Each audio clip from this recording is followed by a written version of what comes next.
नमस्कार। मैं संत कुमारी, सहायक आचार्य, संस्कृत विभाग, आर कन्या महाविद्यालय हरदोई, उत्तर प्रदेश, मालवी मिशन शिक्षक प्रशिक्षण, अलीगढ़ मुस्लिम विश्वविद्यालय अलीगढ़ के द्वारा आयोजित 24वें गुरु दक्षता कार्यक्रम में सेमिनार प्रेजेंटेशन हेतु मैंने कठिनाइयों का सकारात्मकता से सामना करना विषय को चुना है। यह एक कहानी है। एक किसान था। उस किसान के पास एक खच्चर था जिससे अपनी खेत की जुताई करता था। उसी खेत के पास एक कुआं था। एक दिन खच्चर उस कुएं के पास जाता है और उसमें अचानक से उस कुएं में गिर जाता है। जैसे ही खच्चर गिरता है वो तड़पड़ाने लगता है, चिल्लाने लगता है, पीड़ा से परेशान हो जाता है। ये बात उस किसान के कान में पहुंचती है और किसान झटपट उस कुएं के पास आ जाता है और वो देखता है। पीड़ा उसे भी बहुत होती है और वो सोचता है कि हम इसको कैसे बचाएं। फिर उसके दिमाग में पता नहीं क्या बात सूझती है। उसे लगता है कि इस कुएं में तो पानी है नहीं, इस कुएं का भी कोई उपयोग नहीं है और यह खच्चर भी बूढ़ा हो गया है, इसका भी कोई काम नहीं है। तो क्यों नहीं हम इस कुएं में मिट्टी फेंक करके उस बूढ़े खच्चर का पीड़ा भी दूर कर दे हमेशा हमेशा के लिए और उसे दफन भी कर दे। यह सूचना अपने गांव वालों को देता है और ये बताता है और गांव के लोग भी उस कुएं के पास आ जाते हैं। जब यह बात बूढ़ा खच्चर सुनता है तो उसका हृदय फट जाता है। वह द्रवित हो जाता है कि जो बचाने वाला था अब वो उसे नहीं बचाएगा। मौत उसके बहुत करीब आ पहुंची है। अब उसको समझ में नहीं आ रहा है कि अगर हम इस कुएं में पड़े रहें तब भी हम मर जाएंगे, अगर मिट्टी मुझे दबा देगी तब भी हम मर जाएंगे। वो सोच रहा था कि मैं क्या करूं, कैसे मेरा प्राण बचे। मन ही मन बहुत परेशान था। लेकिन कहते हैं ना कि अगर आप प्रयत्न करते हैं, कुछ सोचते हैं तो कोई ना कोई उपाय अवश्य सूझ जाता है। ऐसा ही उस खच्चर के साथ हुआ। उसे समझ में आया कि यदि ऊपर से मिट्टी फेंकी जाएगी वो दर्द मुझे बहुत देगा, लेकिन हम उस मिट्टी को झाड़ करके फिर ऊपर चले जाएंगे। वो मिट्टी को झाड़ेंगे, ऊपर आएंगे, ऊपर कूदते जाएंगे। मिट्टी से ऐसे ही ऊपर बार बार करके हम एक सफल हो जाएंगे। और बूढ़ा खच्चर वही कार्य करना शुरू किया। मिट्टी उसके ऊपर गिरती थी, वो दर्द से कराहता था, लेकिन उसे झाड़ करके ऊपर कूदता था, एक कदम ऊपर बढ़ाता था। इसी तरीके से बार बार वह प्रयत्न करने लगा। उसकी बार बार प्रतिक्रिया चलने लगी। हर बार जितनी बार क्रियाएं करता था, जितनी बार उतनी बार ही उसे पीड़ा पहुंचती थी, चोट उसे लगती थी। लेकिन ये सोचता था कि इस दर्द को हम झेल लेंगे। ये दर्द उस दर्द से ज़्यादा नहीं है जो प्राण लेने वाली है। वो प्रयास बार बार करता रहा और वह जगत के किनारे आ पहुंचा और वो विजय को प्राप्त हुआ। जो मिट्टी उसका कफन बन के गई थी, जो मिट्टी उसे दफन करने के लिए गई थी, वही मिट्टी उसका सहयोग बनती और उस मिट्टी के सहयोग से वो अपने विजय को प्राप्त करता है। क्योंकि कोशिश करना चाहिए। कोशिश हम कर रहे हैं तो कामयाब अवश्य होंगे। किसी कवि ने कहा है कि लहरों से डरकर नौका पार नहीं होती, कोशिश करने वालों की कभी हार नहीं होती।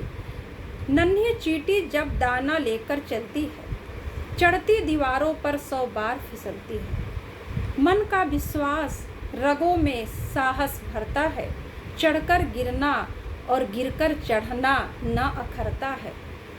आखिर उसकी मेहनत बेकार नहीं होती, कोशिश करने वालों की कभी हार नहीं होती।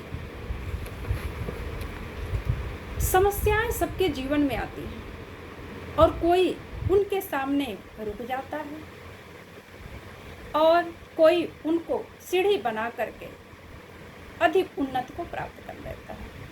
ये जीवन है। इस जीवन में हमें दुख और सुख दोनों मिलेंगे। मनुष्य को उससे घबराना नहीं चाहिए, डटकर उसका सामना करना चाहिए। समस्याओं के प्रति हम सकारात्मक मनोभाव रखें जिससे हम उनसे लाभ उठा सकें। हमारे विकास के लिए ये हमें सीखना ही होगा। कहते हैं कि सुख और दुख एक ही सिक्के के दो पहलू। जैसे रथ के जो पहिया होते हैं वो कभी ऊपर कभी नीचे, कभी ऊपर कभी नीचे, उसकी जो तिलिया होती ऊपर नीचे, उसी प्रकार हमारे जीवन में भी कभी सुख कभी दुख, कभी सुख कभी दुख। ये हमें जीवन जीने की कला को सिखाती है। हमें उसमें धैर्य को नहीं खोना चाहिए। अब मनुष्य को उस कठिनाई का सामना धैर्यपूर्वक करना चाहिए, तभी हम अपने लक्ष्य को प्राप्त कर सकते हैं। भरतिहर द्वारा नीति शतक में मनुष्य की 3 कोटियां बताई गई: उत्तम पुरुष, मध्यम पुरुष, अधम पुरुष।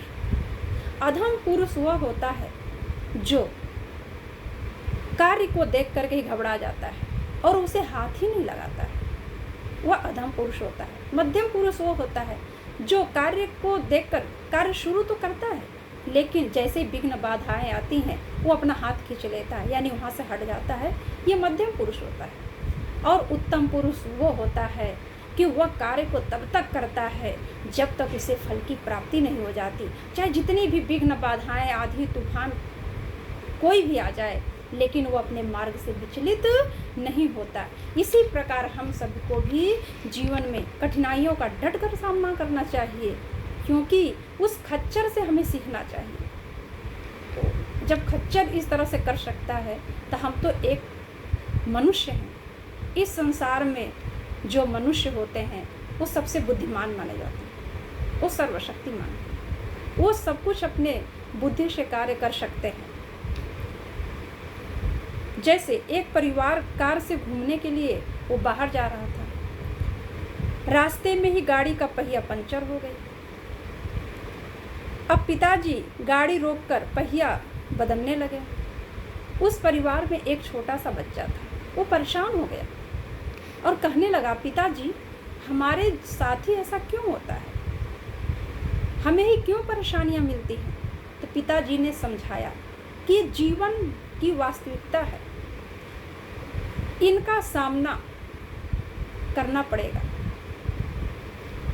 हमें हर समस्याओं का सामना करना ही पड़ता है।